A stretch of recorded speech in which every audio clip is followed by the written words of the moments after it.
প্রোগ্রামের সঞ্চালক জালালউদ্দিন সাহেবকে স্টার ডায়মন্ড জর্ডান থেকে অনেক চমৎকার ভাবে আজকের প্রোগ্রাম সঞ্চালনা করে আসলেন, করলেন। এরপরে ধন্যবাদ জানাবো আজকে আকরাম অ্যাসোসিয়েটস এর সকল ডিস্ট্রিবিউটর, স্টার এজেন্ট, রুবি এবং ডায়মন্ড অ্যাপোপ যারা আছেন প্রত্যেককেই আমি আকরাম হোসেন আমার পক্ষ থেকে এবং ডিএক্সএন পরিবারের পক্ষ থেকে অভিনন্দন জানাই উম, যথাসময়ে আজকের ট্রেনিং সেশনে যুক্ত হওয়ার জন্য।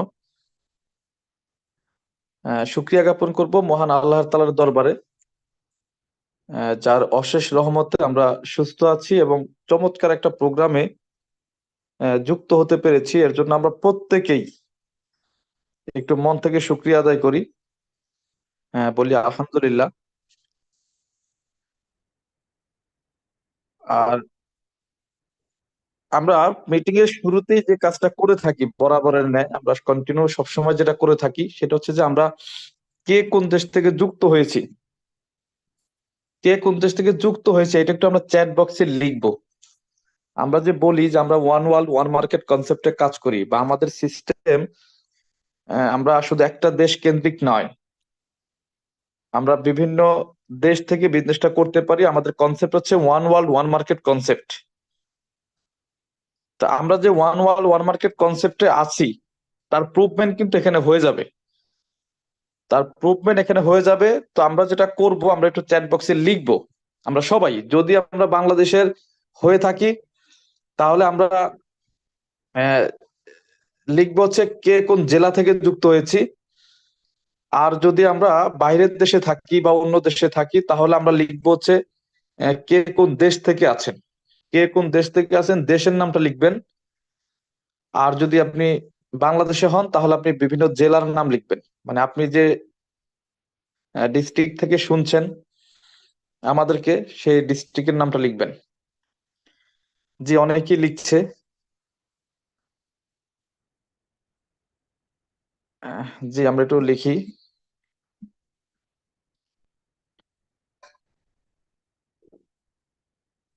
এরপর হচ্ছে জি, ধন্যবাদ সবাইকে যারা সাড়া দিচ্ছেন অলরেডি, আপনাকে অসংখ্য ধন্যবাদ। আর হচ্ছে আমরা দেখেন আজকের টপিকসটা অত্যন্ত গুরুত্বপূর্ণ একটা টপিকস। আমার কাছে মনে হয়েছে যে আমরা যারা ডিএক্সএন এর সাথে আছি বা ডিএক্সএন বিজনেস এর সাথে আছি, দেখা যায় আমরা কিন্তু অনেক অভিজ্ঞতা নিয়ে কিন্তু এখানে যুক্ত হই না। যেহেতু আমরা অনেক অভিজ্ঞতা নিয়ে যুক্ত হই না, আমরা যে কোনো সেক্টর থেকে আমরা বিজনেসে আসি বা বিজনেসটা স্টার্ট করি যে কোনো ব্যক্তির মাধ্যমে, সেটা আমার ভাইয়ের মাধ্যমে হতে পারে, বোনের মাধ্যমে হতে পারে, বন্ধুর মাধ্যমে হতে পারে, যে কোনো ব্যক্তির মাধ্যমে আমরা যুক্ত হই। কিন্তু আসলে যে ডিএক্সএনটা কি বা ডিএক্সএন থেকে কি পাওয়া সম্ভব বা কি করা সম্ভব, এটা আমাদের জানা উচিত। তো আমি বিশেষ করে ডিএক্সএনটাকে পেশা হিসেবে নেওয়ার অন্যতম কারণ যেটা, মানে অনেকগুলা কারণ আছে ডিএক্সএন ভালো লাগার বা ডিএক্সএনটাকে পেশা হিসেবে নেওয়ার পিছনে অনেকগুলা কারণ আছে। তার মধ্যে অন্যতম একটা কারণ হচ্ছে এটা সিকিউর কেরিয়ার, মানে নিশ্চিত একটা সিকিউর কেরিয়ার আমার, নিশ্চিত একটা মানে ফিউচার বা নিশ্চিত একটা ভবিষ্যৎ। এইটা হচ্ছে আমার অন্যতম কারণ। তো দেখেন জি, অসংখ্য ধন্যবাদ যারা বিভিন্ন দেশ থেকে যুক্ত আছেন এবং এখানে চ্যাট বক্সে লিখেছেন। তো এখন আমরা চ্যাট বক্সে লিখবো না, এখন আমরা একটু মিটিং এ মনোযোগী হই, মিটিং এ মনোযোগী হই। আমরা মিটিং এ মনোযোগী হই, আমরা চ্যাট বক্সে কিছু লেখার দরকার নেই। আপনি যদি ওইখানে লিখতে থাকেন তাহলে কথাটা শুনবেন না। আমরা এখানে একটু এই দিকে একটু মিটিং এ মনোযোগী হই। অত্যন্ত গুরুত্বপূর্ণ কিছু পয়েন্টস নিয়ে আজকে আলোচনা করব। আমি আশা করি আপনার ভালো লাগবে এবং আপনার সিদ্ধান্ত নেওয়ার জন্য কারণ হবে। তো আমি আকরাম হোসেন ডিএক্সএন এর সাথে গত 3.5 বছর আছি। তো ডিএক্সএন এ সিদ্ধান্ত নেওয়ার আগে বা এখানে কাজটা শুরু করার আগে ভালো লাগার অনেকগুলো কারণের মধ্যে অন্যতম একটা কারণ হচ্ছে সিকিউর কেরিয়ার। আমি দেখেছি আমার লাইফে আমার বাবা, আমার ভাই বা আমার ফ্রেন্ড, আমার চাচা, আমার এলাকায় আমার প্রতিবেশী অনেকেই অনেক বিভিন্ন প্রফেশনে ছিল। কেউ চাকরিতে ছিল, কেউ বিজনেস করতো, কেউ ছোট ছোট ছোটখাটো দোকান করতো, আবার হচ্ছে কেউ কেউ হচ্ছে আপনার দিনমজুর ছিল, আবার অনেকেই দেখা যায় প্রবাসী ছিল। আমার আপন 2 ভাই প্রবাসী। তো এখন বিষয় হচ্ছে যে বিভিন্ন প্রফেশন কিন্তু আমাদের সামনে আছে, একাধিক প্রফেশন কিন্তু আমাদের সামনে আছে। আমি কোনো প্রফেশনকে ছোট করব না, আমি রেসপেক্টের সাথে বলছি প্রত্যেকটা প্রফেশনই ভালো। তবে আমি আদার্স প্রফেশনে না গিয়ে ডিএক্সএন এ কেন আসলাম? আমি আসলাম সিকিউর ক্যারিয়ারের জন্য। এখানে নিশ্চিত একটা ফিউচার, একটা মানে ভবিষ্যৎ আছে। এই কারণে দেখেন, আমাদের গ্রামের ভাষায় একটা কথা আছে যে হাতি মরলেও লাখ টাকা, বাঁচলেও লাখ টাকা। এটা গভর্নমেন্ট চাকরির ক্ষেত্রে একটা এক্সাম্পল দিয়ে থাকে, আসলেই তো রাইট। মানুষ গভর্নমেন্ট চাকরির জন্য কেন পাগল থাকে? সবাই চায় যে আমার ফ্যামিলির কেউ না কেউ গভর্নমেন্ট চাকরি করুক। কেন বলেন তো? অনেকেই চায় যে আমার ছেলে ডিফেন্সে চাকরি করুক, প্রশাসনিক লেভেলে থাকুক। কেন বলেন তো? কারণ হচ্ছে 20টা বছর চাকরি করার পরে, 25টা বছর চাকরি করার পরে যে সিকিউর একটা পেনশন, মানে চাকরির শেষে যে হ্যান্ডসাম একটা অ্যামাউন্ট একসাথে পাওয়া, এটা কিন্তু অনেক বিশাল একটা ব্যাপার। এবং রিটায়ার্ড লাইফে গিয়েও সে কিন্তু রিটায়ার্ড একটা ভাতা পায়, যার জন্য তার অন্য কিছু করতে হয় না। এখন প্রশ্ন হচ্ছে, আমরা সবাই কি গভর্নমেন্ট জব পাবো, ডিফেন্সে চাকরি পাবো? আমি ব্যক্তিগতভাবে বা অনেকেই দেখেন ওই পরিমাণ যোগ্যতা থাকে না বা মাপে থাকে না। এখন যে ব্যক্তি মাপে নাই সে কিভাবে চাকরি পাবে? তো সেই জায়গা থেকে ঘরে ঘরে তো আর এই চাকরি হবে না। এখন প্রশ্ন হচ্ছে যে এই জন্য আমাকে, যদি আমি ওইটা করতে না পারি, আমি যদি একবারে পেনশন যেটাকে বলা হয়, পেনশন যেটাকে বলা হয় যে 20 বছর 25 বছর চাকরি করার পরে হ্যান্ডসাম একটা ইনকাম অ্যামাউন্ট একসাথে পাওয়া, এইটা কিন্তু আদার্স জবে কিন্তু আপনি পাবেন না, বা আদার্স প্রফেশনে কিন্তু পাবেন না। এখন ওই প্রফেশনে যারা নাই, তাহলে তারা কি করবে? তারা পেনশন কোথা থেকে নেবে? আমি গভর্নমেন্ট জব করি না, তাহলে আমি পেনশনটা কোথায় পাবো? বা আমি যখন রিটায়ারমেন্টে যাব তখন আমার তো রিটায়ারমেন্ট মানে ভাতা তো থাকবে না, তাহলে আমি কি করব? তো এখন বিষয় হচ্ছে যে দেখেন, এই যে যে বিষয়টা, এইটা যখন আমি দেখলাম তখন আমার কাছে মনে হলো যে আসলেই তো সিকিউর একটা ইনকাম তো দরকার। সিকিউর ইনকাম যদি আমি ক্রিয়েট করতে পারি একটা সময় গিয়ে, আমার এই সিকিউর ইনকামটা ফিউচারে গিয়ে আমার জন্য অনেক বড় একটা, বড় একটু মানে আমার জন্য অ্যাসেট হবে। এখন দেখেন, এই বিষয়টা হচ্ছে যে একটা মানুষ জন্মের পরে 10-15 বছর তার কিন্তু অত রুচির পরিবর্তন হয় না, তাকে ইনকাম করাটা অনেক বাধ্যতামূলক না, তাকে যে কাজ করতে হবে একটা সময় গিয়ে সেটা জানেই না। 10-15 বছর কি করে? বাবা মার আন্ডারে থাকে, বাবা মা যেই টাইপের পোশাক পরায় সেই টাইপের পোশাক পরে, যেই টাইপের বাসায় রাখে সেই টাইপের বাসায় থাকে, যেই টাইপের খাবার খাওয়ায় সেই টাইপের খাবার খায়। রুচির পরিবর্তন হয় এসএসসি পরীক্ষার পর থেকে, 16 বছরের পর থেকে, 17 বছরের পর থেকে তার রুচির পরিবর্তন হয়। সে কলেজে যায়, বিভিন্ন সার্কেলদের সাথে মেশে, বিভিন্ন ফ্যামিলির সাথে বন্ধু বান্ধব কিন্তু তৈরি হয়, তখন তার রুচির পরিবর্তন হয়। তখন ফাইনালি একটা সময় গিয়ে যখন কর্মজীবনে আমরা ঢুকি, কর্মজীবনে যখন আমরা ঢুকে যাই, তখন আসলে কি করব এটা আসলে আগে থেকে আমাদের প্রি প্ল্যান কিন্তু থাকে না, পূর্ব পরিকল্পনা থাকে না। তখন আমরা উপস্থিত ভাবে যেটা পাই ওইটাই কিন্তু করি। ম্যাক্সিমাম লোক, হয়তো হাতে গোনা অল্প কিছু সংখ্যক লোক পূর্ব পরিকল্পনা থাকে যে আমি লেখাপড়া করব, আমি এই বিষয় নিয়ে লেখাপড়া করব, আমি এই বিষয়ের উপর আমি মানে স্কিল আপ হব, এবং আমি এই বিষয়ের উপরে চাকরি করব, বিজনেস করব। আবার অনেকেরই কি আছে, মানে বেশিরভাগেরই প্রি প্ল্যান থাকে না, পূর্ব পরিকল্পনা থাকে না। যখন একটা ছেলে ইন্টারমিডিয়েট শেষ করে, অনার্স কমপ্লিট করে, অনার্স থার্ড ইয়ার ফাইনাল ইয়ারে পড়া অবস্থায় তার মাথায় ঢোকে যে আমার কিছু একটা করা দরকার। আর যখন মাস্টার্স কমপ্লিট হয়ে যায় তখন তো দেয়ালে পিঠ থেকে গেছে, তখন আর কিন্তু ঘোরার সময় নাই। কিছু না কিছু করতেই হবে, কিছু না কিছু করতেই হবে। আপনি গ্রাজুয়েট কমপ্লিট করলেই যে আপনার চাকরি রেডি তা কিন্তু না। আমাদের দেশের গভর্নমেন্টও কিন্তু বলতেছে যে আপনারা চাকরির পিছে ছুটবেন না, আপনারা নিজেরা উদ্যোক্তা হন। তখন দেখা যায় ওই সময় গিয়ে যখন আমার ব্যাকে আসার কোনো সুযোগ থাকে না, তখন আমি আমার সামনে যেই প্রফেশন পাই, যেই পেশাটা পাই, আমি ওই পেশায় চলে যাই। দেখেন আমি কথাটা এইভাবে বলি যে আপনি প্রফেশনে যাওয়ার আগে যে বাল্যকাল, টিনের যে সময়টা, একটা শিশু জন্মের পর থেকে 15-20 বছর যে আনন্দটা আপনি করেন, মানে 5 বছর যে আনন্দ করেন সেটা তো আনন্দের মজাই আপনি বোঝেন না, বা 5-7 বছর বয়সে আপনি কি করছেন আপনি জানেনই না। মানে এই 15 বছরের আগ পর্যন্ত আপনি একটা সুখী লাইফ কিন্তু মানে পরিপূর্ণ সুখী না। মানে যে মূলত সুখী হবেন যেই ব্যক্তি কেরিয়ারে হ্যাপি, কেরিয়ারে সুখী, সে কিন্তু মূলত পক্ষে সুখী ব্যক্তি। দেখেন একটা মানুষের যদি লাইফটাকে 3টা ভাগে বিভক্ত করেন, 3টা ভাগে মানে যদি আপনি একটা মানুষের জীবনকে 3টা ভাগে বিভক্ত করেন, তাহলে প্রথম অংশ চলে যায় কোথায়? লেখাপড়ায় বা বাল্যকাল যেটা। দ্বিতীয়টা চলে যায় কোথায়? কর্মজীবনে। তৃতীয় ভাগটা চলে যায় কোথায়? রিটায়ার্ড লাইফে।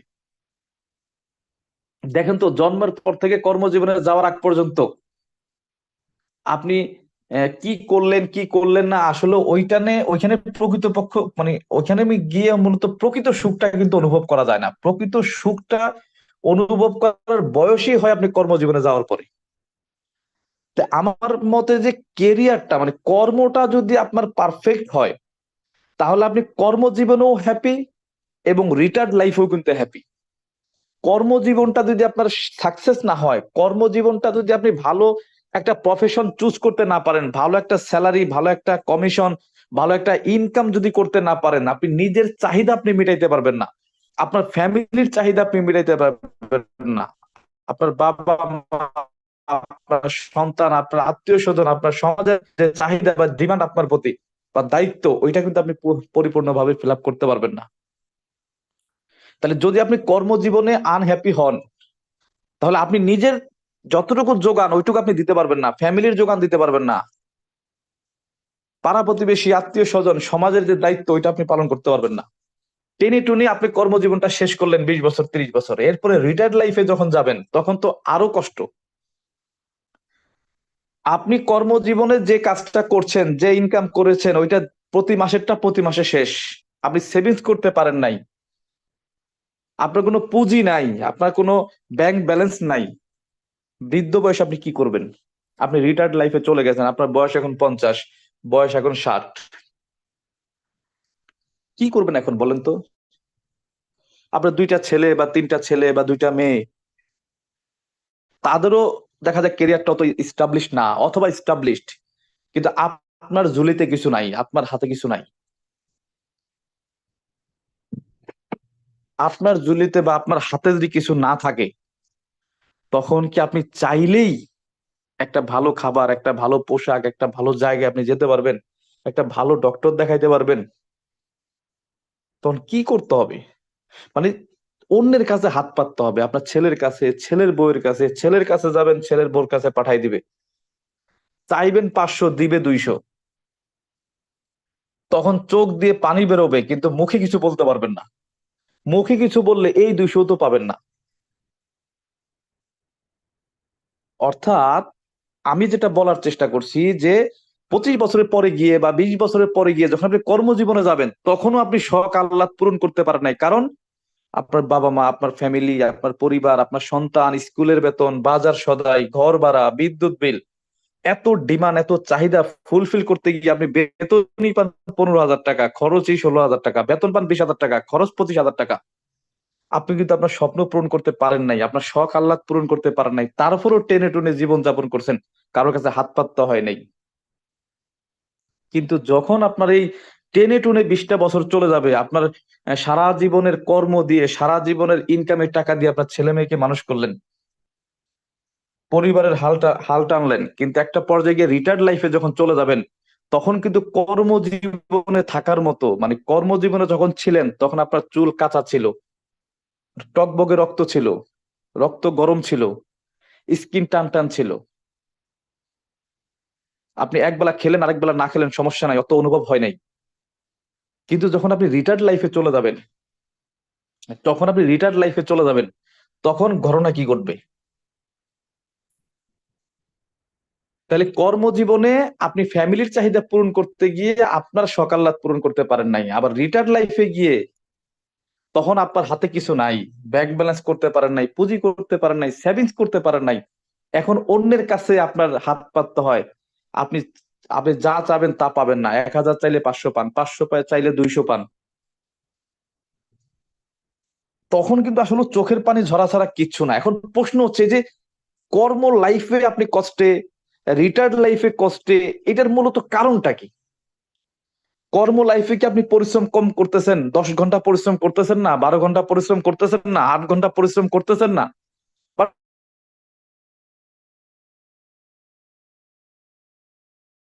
ওই পরিমাণ অর্থ কি আপনি ইনকাম করতে পারতেছেন? এই প্রশ্নটা আপনার কাছে।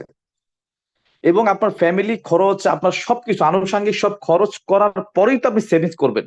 এখন খরচের টাকাই তো আপনার আসে না, আপনি সেভিংস করবেন কিভাবে? এইভাবে টেনে টুনে চলে গেলে, রিটায়ার্ড লাইফে চলে গেলে তখন তো আরো কষ্ট। তখন আরো কষ্ট। যদি ছেলে মেয়ে বেশি হয় তাতেও প্রবলেম।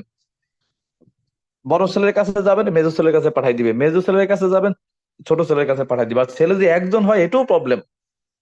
একজনের কাছে গেছে সেই দেয় নাই, যাবেন কোথায়? নিরুপায়। তা আমার কথা হচ্ছে যে ভাই, আপনি বাল্যকাল কিভাবে পার করছেন বা লাইফের প্রথমাংশ কিভাবে পার করছেন, 1 থেকে 20 বছর কিভাবে পার করছেন, এটা আমার প্রশ্ন না আপনার কাছে। এইটা আমি এই প্রশ্ন আপনাকে করব না আমি। বাট আমার প্রশ্ন হচ্ছে যে আপনি কর্মজীবনটা কিভাবে পার করতেছেন? আপনি কর্মজীবনে দুইটা কাজ করতে হবে। বর্তমানের চিন্তা করতে হবে, ভবিষ্যতের চিন্তা করতে হবে। এখন প্রশ্ন হচ্ছে, অনেকে বলে ভাই আজ মারা গেলে কাল 2 দিন, এত চিন্তা করে কি হবে? Okay fine. তাহলে আজকে মারা গেলে কালকে 2 দিন আপনি কেন শোকেসে আপনার মানে জামা কাপড় সাজায় রাখছেন? আপনার প্রতিদিন চাউল লাগবে 2 কেজি, কেন আপনি 50 কেজি একবারে কিনেন? তার মানে ভবিষ্যতের চিন্তা অবশ্যই করতে হবে। তার মানে আমার প্রশ্ন আপনার কাছে যে আপনি যে কর্মটা করছেন, এই কর্মটাকে আপনি দুইটা জায়গায় চিন্তা করতে হবে। বর্তমানে এখন যে কর্মটা আপনি করবেন, এখন যে প্রফেশনে আছেন, এখন যে আপনি কেরিয়ার এস্টাবলিশ করতেছেন, এই মানে এখন বর্তমান যে কর্মটা আছে, এই কর্ম থেকে বর্তমানের চাহিদাও মিটান লাগবে এবং ভবিষ্যতের চাহিদাও মিটান লাগবে। যে আমার যখন কর্মক্ষমতা থাকবে না, আমার যখন কাঁচা চুল থাকবে না, আমার যখন রক্ত টকবকে থাকবে না, আমার যখন স্কিন যখন টান টান থাকবে না, আমি যখন ঘরে থাকবো, ঘরে পড়ে যাব, তখন আমি কি করব? তখন তার আপনি কর্ম করতে পারবেন না। তার মানে বর্তমান কর্ম থেকেই ভবিষ্যতের জন্য একটা অংশ আপনাকে সেভ করতে হবে। তাহলে আমার কথা হচ্ছে যে আপনি যে কর্মের সাথে আছেন, এটা কি বর্তমান প্লাস ফিউচার, ভবিষ্যৎ দুইটার জন্য ঠিক আছে কিনা? দেখেন, এর বাহিরেও যদি আমি আরেকটা কথা বলতে চাই, দেখেন, এখন বলবেন যে ভাই আমি ভালো প্রফেশনে আছি, ভালো একটা চাকরি করতেছি, মাস গেলে হ্যান্ডসাম একটা ইনকাম করছি, ওকে ফাইন। বাট এখানেও কিন্তু একটা অনিশ্চয়তার জায়গা থেকেই যায়। সেটা কি? কর্মক্ষমতা মানুষের কতদিন থাকবে এটা আপনি বলতে পারবেন? আমি কি বলতে পারবো? এই যে এখন আমি কথা বলতেছি, এই কথাটা যে 1 ঘন্টা পরে বলতে পারবো তার কোনো সিউরিটি আছে আপনার কাছে? গ্যারান্টি আছে? আজকে আপনি ডিউটি করে রুমে আসছেন, কালকে যে জবে যেতে পারবেন তার কোনো গ্যারান্টি আছে? জানুয়ারি মাসে আপনি ডিউটি করবেন, ফেব্রুয়ারি মাসে চাকরি থাকবে তার কোনো গ্যারান্টি আছে? তার মানে যে কোনো সময় আপনার কর্মক্ষমতা নাও থাকতে পারে, যে কোনো সময় আপনার কর্মক্ষমতা নষ্ট হয়ে যেতে পারে। বাট যতদিন কর্মক্ষমতা থাকবে ততদিনের মধ্যে এমন একটা জায়গা তৈরি করা দরকার, এমন একটা ইনকামের জায়গা তৈরি করা দরকার, যে যখন কর্মক্ষমতা থাকবে না তখন যেন আমি ওইটা থেকে ভোগ করতে পারি। তাইলে আপনার সিকিউর কেরিয়ার বা সিকিউর প্রফেশন বা সিকিউর ইনকাম দুইটা কারণে দরকার। একটা হচ্ছে বর্তমানে ভালো থাকার জন্য, ভবিষ্যতের জন্য সেভ করার জন্য। আর দ্বিতীয়ত হচ্ছে আপনার কর্মক্ষমতা কতদিন থাকবে আপনি জানেন না, বাট যতদিন থাকবে এর মধ্যেই কিছু একটা করতে হবে। এটা আপনার মাথায় থাকতে হবে। তাহলে এখন এই সিকিউর কেরিয়ারের কথা যদি আমি বলি বা সিকিউর একটা ইনকামের কথা যদি বলি, বা এই দেখা যায় এই চিন্তা অনেকের মাথায় নাই। দেখেন, সারা ওয়ার্ল্ডে 2 ধরনের ইনকাম হয়। আমার মনে হয় অনেকে জানেই না যে 2 টাইপস অফ ইনকাম কি, বা 2 ধরনের ইনকাম যে আছে, এই 2 ধরনের ইনকামটা কি এটাই হয়তো অনেকে জানে না। এই 2 ধরনের ইনকাম হচ্ছে অ্যাক্টিভ ইনকাম আর একটা হচ্ছে প্যাসিভ ইনকাম।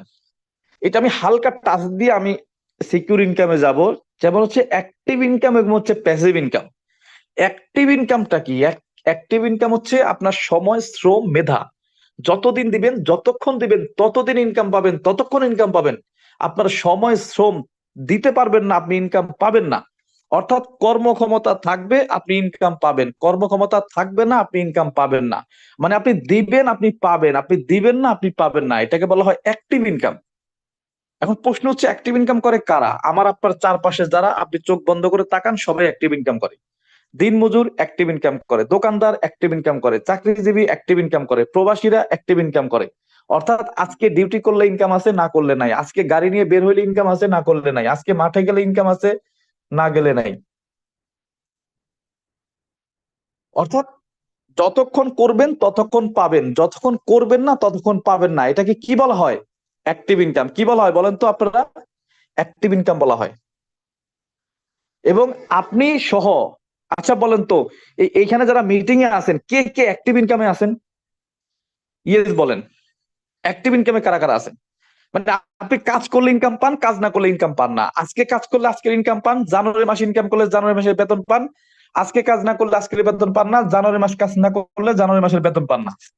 এই ধরনের অ্যাক্টিভ ইনকামের প্রায় কারা কারা আছে? এবং আপনি আরেকটু চোখ বন্ধ করে চিন্তা করেন, আপনার ফ্যামিলিতে ভাই, চাচা, মামা, আপনার পূর্বপুরুষ যারা, তারাও কি এই ধরনের অ্যাক্টিভ ইনকামে ছিল না? তারাও তো এই ধরনের অ্যাক্টিভ ইনকামের মধ্যেই ছিল। এখন তারাও অ্যাক্টিভ ইনকামে ছিল, আপনি অ্যাক্টিভ ইনকাম করছেন, তাদের এখন ফিউচারে যা হচ্ছে আপনারও ভবিষ্যতে তাই হবে। আর প্যাসিভ ইনকাম কোনটা? প্যাসিভ ইনকাম হচ্ছে আপনার সময়, শ্রম, মেধা দিয়ে একটা সিস্টেম দাঁড় করাবেন, একটা সিস্টেম দাঁড় করাবেন। যখন এই সিস্টেমটা দাঁড় করাবেন, 6 মাস সময় লাগতে পারে, 1 বছর সময় লাগতে পারে, 2 বছর সময় লাগতে পারে, 3 বছর সময় লাগতে পারে, বাট সিস্টেম যখন দাঁড়া করাবেন, ইনকাম পাবেন না অথবা কম পাবেন। কিন্তু সিস্টেম যখন দাঁড়ায় যাবে, সিস্টেম যখন রেডি হয়ে যাবে, তখন আপনি সময়, শ্রম, মেধা না দিলেও ইনকাম পাবেন। সময়, শ্রম, মেধা না দিলেও ইনকাম পাবেন। এটাকে বলা হয় প্যাসিভ ইনকাম। এটাকে বলা হয় প্যাসিভ ইনকাম। এই প্যাসিভ ইনকামের মধ্যে আপনারা কারা কারা আছেন? বা প্যাসিভ ইনকাম কি আমাদের সমাজে কেউ করে? হ্যাঁ করে। বিল্ডিং এর মালিক যারা, তারা প্যাসিভ ইনকাম করে। ওইটা সিকিউর ইনকাম। রোদ বৃষ্টি ঝড় তুফান যাই হোক, সে ঘর ভাড়া পাবে। এখন বিল্ডিংটা করতে 1 বছর সময় লাগছে, সেখানে ইনভেস্ট করতে হয়েছে, সময় দিতে হয়েছে, মেধা বিনিয়োগ করতে হয়েছে। 1 বছর সময় দিয়ে বিল্ডিংটা যখন প্রস্তুত করা হয়েছে, তখন ইনকাম পায় নাই। শুধু শুধু শুধু মানে দিতে হয়েছে সময়, শ্রম, মেধা, ইনভেস্ট, টাকা, বাট ইনকাম পায় নাই। 1 বছর পরে যখন বিল্ডিংটা কমপ্লিট হয়ে গেছে, ঘরে যখন ভাড়াটিয়া উঠছে, ইনকাম পাওয়া শুরু। এটা সিকিউর ইনকামের জায়গা তৈরি করছে সে। একটা বিল্ডিং, 10 তলা একটা বিল্ডিং শহরে করা মানে কি? সিকিউর একটা ইনকামের জায়গা তৈরি করা। রোদ হোক, বৃষ্টি হোক, ঝড় তুফান হোক, হরতাল হোক, অবরোধ হোক, ভাড়াটিয়ারা কি ভাড়া দিবে না? দিবে। আপনি যদি 30 দিন ঘর থেকে বের নাও হন, 30 দিনই ঘরের মধ্যে শুয়ে আছেন, মাস গেলে 1 তারিখে প্রত্যেকটা মানে ফ্ল্যাটের ভাড়াটিয়ারা ভাড়া নিয়ে চলে আসবে। এটা প্যাসিভ ইনকাম। এটা সিকিউর ইনকাম। এই সিকিউর ইনকামের একটা জায়গা সে তৈরি করছে। ঘর মালিক যারা, ঘর ভাড়া খায় যারা, যাদের শহর কেন্দ্রিক 10 তলা 5 তলা একটা বিল্ডিং আছে, তারা প্যাসিভ ইনকামের জায়গা তৈরি করছে। এখন এটা শতকরা কয়জন? একেবারেই তো অল্প সংখ্যক। আপনার ফ্যামিলিতে কয়জন এই ধরনের ইনকাম করে? আপনার এলাকায় কয়জন এই ধরনের ইনকাম করে? সবাই তো অ্যাক্টিভ ইনকামের মধ্যে, প্যাসিভ ইনকাম কয়জন? তাহলে ঘটনা হচ্ছে যে ঘর মালিক একটা কি করছে, একটা সিকিউর ইনকামের একটা জায়গা তৈরি করছে, যেটা আমি আপনি হয়তো পারতেছি না। আবার দেখেন কবি সাহিত্যিকরা কি করতেছে, যখন বই লিখে, কবিতা লিখে, সাহিত্য লিখে, তখন তারা ইনকাম পায় না। যেমন রবি ঠাকুর একটা বই লিখে গেছে গীতাঞ্জলি, বইটা যখন লিখছে তখন ইনকাম পায়নি। লেখা কমপ্লিট, প্রিন্ট করা শুরু হয়েছে, তার ইনকাম কিন্তু স্টার্ট। এখন সে পৃথিবীতে নাই, বাট এই বইটা যতবার প্রিন্ট করা হয়, ছাপানো হয়, ততবার সে একটা ইনকাম পায়। অর্থাৎ একটা বিল্ডিং একবার করবেন, বারবার ইনকাম খাবেন। একটা বই একবার লিখবেন, বারবার ইনকাম খাবেন। এটাকে বলে প্যাসিভ ইনকাম, সিকিউর ইনকাম। তাহলে আমি আপনাদের কাছে প্রশ্ন করতে চাই, একটা বিল্ডিং এর মালিক 1 বছর সময় নিয়ে বিল্ডিংটা তৈরি করছে, 2 বছর পরে গিয়ে তার কর্মক্ষমতা নাই, সে এখন আর কাজ করতে পারে না, হাঁটাচলা করতে পারে না। তার ঘর মালিকরা ভাড়া দিবে কি দিবে না, তার ইনকাম থাকবে কি থাকবে না? অবশ্যই থাকবে। বাট কর্মক্ষমতা থাকা অবস্থায় কর্ম দিয়ে ইনকাম দিয়ে আপনার একটা বিল্ডিং তাকে তৈরি করতে হবে, দেন আপনার কর্মক্ষমতা না থাকলেও আপনি ইনকাম পাবেন। কিন্তু কর্মক্ষমতা থাকা অবস্থায় যদি আপনি একটা সিকিউর ইনকামের জায়গা তৈরি করতে না পারেন, প্যাসিভ ইনকামের জায়গা তৈরি করতে না পারেন, তাহলে কর্মক্ষমতা না থাকলে আপনার ইনকাম কি থাকবে? থাকবে না। আরেকটা প্রশ্ন করি আপনাদেরকে, দেখেন, আপনি যে যে প্রফেশনে আছেন, আমি কোনো পেশার নাম বলতে চাই না বা আমি বলবো না, আপনি কোন প্রফেশনে আছেন, আপনি কি কাজ করেন সেটা তো আপনি জানেন। তবে আমার আপনার কাছে প্রশ্ন, বুঝে শুনে অ্যান্সার দিবেন। গত 10টা বছর আপনি ওই কোম্পানিতে কাজ করতেছেন, ওই ব্যক্তির আন্ডারে কাজ করতেছেন, ওই সংগঠনে কাজ করতেছেন, ওই প্ল্যাটফর্মে কাজ করতেছেন, ওই প্রতিষ্ঠানে কাজ করতেছেন, সমস্যা নাই, যে কোনো কর্মে আছেন। গত 10টা বছর যে কর্মটা আপনি করতেছেন, আচ্ছা বলেন তো, আগামী কালকে থেকে সেইখানে যদি আপনি ডিউটি না করেন বা কাজ না করেন, সেখান থেকে কি আপনি ইনকাম পাবেন? অ্যান্সার দেন, ইয়েস অর নো। মানে কে কোন প্রফেশনে আছে এটা আমি বলছি না, আপনি তো জানেন কোন প্রফেশনে আছেন। আপনার ওই প্রফেশন, আপনি যদি আগামী কালকে থেকে কাজ না করেন, ইচ্ছা করেই করলেন না, ধরেন আপনি ওই কাজটা করবেন না, ছেড়ে দিলেন, বাট পেছনে 10টা বছর কাজ করছেন বা 5টা বছর কাজ করছেন, তাহলে পেছনে 10 বছর কাজ করছেন, প্রতি মাসে স্যালারি নিয়ে নিছেন, ওকে ফাইন। বাট আগামী কালকে থেকে যদি সেখানে কাজ না করেন, ইনকাম পাবেন আপনি? পাবেন না। অর্থাৎ আপনার ইনকামটা সিকিউর না। ইনকাম ছিল বাট সিকিউর ছিল না। আবার দেখেন, আপনি ইচ্ছা করে কাজ ছাড়েন নাই, গত 10টা বছর বা গত 15 বছর একটা জায়গায় আপনি কাজ করছেন, কোনো না কোনো কারণবশত একটা অ্যাক্সিডেন্ট, আপনার একটা হাত নাই বা দুইটা হাত নাই, অথবা আপনি মুমূর্ষু অবস্থায় আছেন, আপনি এখন কাজ করতে পারেন না, আপনি হাসপাতালে অ্যাডমিট, অথবা মানে আপনার এখন কর্মক্ষমতা নাই, আপনি চাইলেও ভবিষ্যতে আর কাজ করতে পারবেন না, তাহলে ওই প্রতিষ্ঠান কি আপনাকে রাখবে? ওই প্রতিষ্ঠান কি আপনাকে স্যালারি দিবে?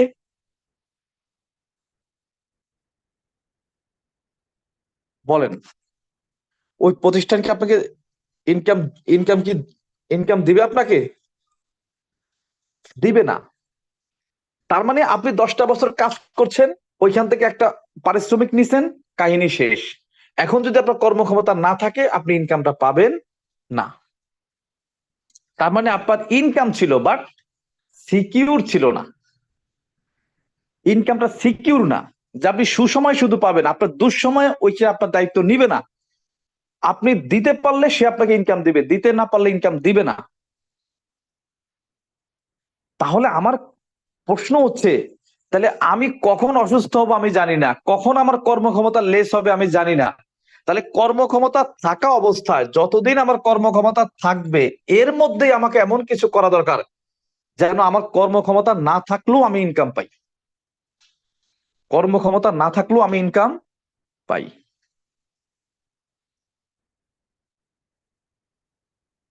দেখেন, একজন ব্যক্তি ডিফেন্সে চাকরি করে, সেনাবাহিনী হোক, ধরেন যে আপনার সেনাবাহিনী হোক, পুলিশ হোক, সে যদি 5 বছর চাকরি করার পরে কোনো না কোনো কারণবশত অ্যাক্সিডেন্ট হয়, সে যদি কাজ করতে না পারে অথবা মারা যায়, তার ইনকাম থাকে না? থাকে। তার জেনারেশন কিন্তু একটা ইনকাম ওইখান থেকে পায়, অর্থাৎ এটা সিকিউর ইনকাম। এই কারণেই এটার প্রতি মানুষ আকৃষ্ট বেশি থাকে। এখন এটা তো সবাই পাবে না, আমি আমি তো এটা করতে পারবো না, সে যোগ্যতা তো আমার নাই। তাহলে আমাকে আদার্স প্রফেশনে খুঁজে বের করতে হবে এমন একটা ইনকাম খুঁজে বের করা উচিত। তা আমার প্রশ্ন হচ্ছে, আপনি যে প্রফেশনে আছেন, যদি এখন সেখানে কাজ না করেন, ইনকাম পাবেন না, ইচ্ছা করে কাজ না করলেও আপনি ইনকাম পাবেন না। আবার যদি অনিচ্ছাকৃত ভাবে অ্যাক্সিডেন্টের কারণে, যদি দুর্ঘটনা ঘটার কারণে যদি কর্মক্ষমতা না থাকে, তাও যদি আপনি কাজ না করেন, আপনি ইনকাম পাবেন না। বাট আমি আপনাকে এমন একটা ইনকামের অফার দিব, বা আমি আপনাকে এমন একটা ইনকামের কথা বলবো, যদি আপনি তৈরি করতে পারেন, তাহলে আপনি ইচ্ছা করে কাজ না করলেও আপনি ইনকাম পাবেন। আবার অনিচ্ছাকৃত ভাবে যদি কোনো কারণবশত যদি আপনি অ্যাক্সিডেন্ট ঘটে, যে কর্মক্ষমতা নাই, তারপরেও আপনি ইনকাম পাবেন। তবে হ্যাঁ, 2 থেকে 3টা বছর সময় দিয়ে আপনাকে ওই অবস্থানটা তৈরি করতে হবে, ওই সিকিউর ইনকামের জায়গাটা আপনাকে ক্রিয়েট করতে হবে। ক্রিয়েট করতে হবে আপনাকে। তাহলে ঘটনা কি করতেছে, যে আমি যদি আগামী 3 থেকে 5টা বছর আমি একটা কর্ম করে সিকিউর ইনকামের একটা জায়গা আমি তৈরি করতে পারি, তাহলে যেটা ঘটবে যে আমি আগামী 5 বছর পর, আমি 3 থেকে 5 বছর পর আমি রিটায়ারমেন্টে চলে যাব। আমি আর কাজ করব না, বাট আমার ইনকাম থাকবে। অথবা কোনো না কোনো কারণবশত আমার ইনকাম কর্মক্ষমতা থাকবে না, বাট আমি ইনকাম পাবো। এমন কি আমি যখন এই প্রফেশনে সাকসেস হব, তখন আমার যখন রিটায়ার্ড লাইফ চলে আসবে, আমি যখন বৃদ্ধ বয়সে চলে যাব, তখন আমার এখান থেকে ইনকাম আসবে। বৃদ্ধ বয়সে কি আসবে? ইনকাম আসবে, রিটায়ার্ড ভাতার মতো বা পেনশনের মতো একটা ইনকাম এখানে আসবে। আমার কথাটা বুঝছেন কিনা, আমার কথা বুঝছেন কিনা? এখন প্রশ্ন হচ্ছে ভাই, আপনি কার মাধ্যমে আসছেন, কিভাবে আসছেন, এই মিটিং এ কে আপনাকে ফোন দিয়ে দিয়ে এখানে জয়েন করাইছে, এটা ইম্পর্টেন্ট না। ইম্পর্টেন্ট হচ্ছে আমার প্রশ্নটাকে বোঝেন। এখন এই ধরনের একটা ইনকাম আপনি করতে চান কিনা, এটা হচ্ছে প্রশ্ন। এই ধরনের একটা ইনকাম আপনি করতে চান কিনা, একটা প্যাসিভ ইনকামের জায়গা তৈরি করতে চান কিনা, বা আপনি সিকিউর একটা ইনকামের জায়গা তৈরি করতে চান কিনা, এটা ইম্পর্টেন্ট। এটা ইম্পর্টেন্ট। যদি আপনি চান, তাহলে আমি কথাগুলা বললে আপনার জন্য কাজে লাগবে। বা একজন যদি ক্ষুধা না থাকে, তার সামনে প্লেট ভর্তি ভাত যদি দিয়ে রাখেন, মাছ মাংস দিয়ে রাখেন, বাট তার পেট ভর্তি, সে কি খাবে? যত ভালো খাবারই সামনে দেন, সে তো খাবে না, ইগনোর করবে। কারণ তার তো চাহিদা নাই, ইচ্ছা নাই, আকাঙ্ক্ষা নাই। তার যে মানে তার যে ভেতরে একটা টান, একটা ক্ষুধা, ওইটা নাই। ভাত মাছ মাংস পোলাও কর্মা দিলেও তো সে খাবে না। আর একটা ক্ষুধার্ত ব্যক্তির সামনে পান্তা ভাতও যদি আপনি দেন, কাঁচা মরিচ আর পান্তা দেন, সে কিন্তু মজা করে, সে কিন্তু খাবে। এখন আপনি প্যাসিভ ইনকাম করতে চান কিনা, সিকিউর ইনকাম করতে চান কিনা, যদি ইয়েস বলেন, তাহলে হয়তো এই অফারটা আপনার কাছে মধুর মতো মনে হবে। তাহলে আমি সিকিউর একটা ইনকামের জায়গা তৈরি করতে পারছি, সেটা কোথায় জানেন? ডিএক্সএন এর মাধ্যমে। ডিএক্সএন এর মাধ্যমে একটা সিকিউর ইনকামের জায়গা আমি তৈরি করতে পারছি। আমার 2টা আপন বড় ভাই প্রবাসী, তার ইনকামটা সিকিউর না। 15 বছর বিদেশে ছিল, ইনকাম ছিল, দেশে চলে আসছে, ইনকাম জিরো। আমার বাড়ির আশেপাশে অনেকেই মানে দেখা যায় বিভিন্ন টাইপের জব করতেছে, বাট তার ইনকামটা সিকিউর না। অনেকেই দিন মজুর, বাট তার ইনকামটা সিকিউর না। বাট আমার চোখের সামনে অনেক প্রফেশন আছে যেখানে ইনকামটা সিকিউর না, বাট তাদের সামনে দিয়ে, তাদের মধ্য থেকে আমি একটা সিকিউর ইনকামের জায়গা তৈরি করতে পারছি। এবং আমি সেই ইনকামের ব্যাখ্যা বিশ্লেষণটাই আমি আপনাকে দিব। এবং আপনি চাইলে এই সিকিউর ইনকামের জায়গাটা আপনি তৈরি করতে পারেন।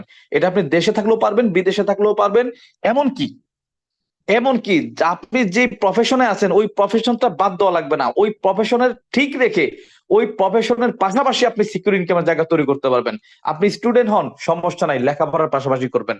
আপনি বিজনেসম্যান হন, সমস্যা নাই, আপনি ব্যবসার পাশাপাশি করবেন। আপনি জব হোল্ডার, আপনি চাকরিজীবী, আপনি চাকরির পাশাপাশি করবেন। আপনি দিনমজুর, সমস্যা নাই, আপনি আপনার দিনের কাজের পাশাপাশি করবেন। আপনি একজন প্রবাসী, সমস্যা নাই, আপনি 5 বছর 10 বছর 15 বছর 20 বছর বিদেশ করতেছেন, আপনি দেশে আসতে পারতেছেন না।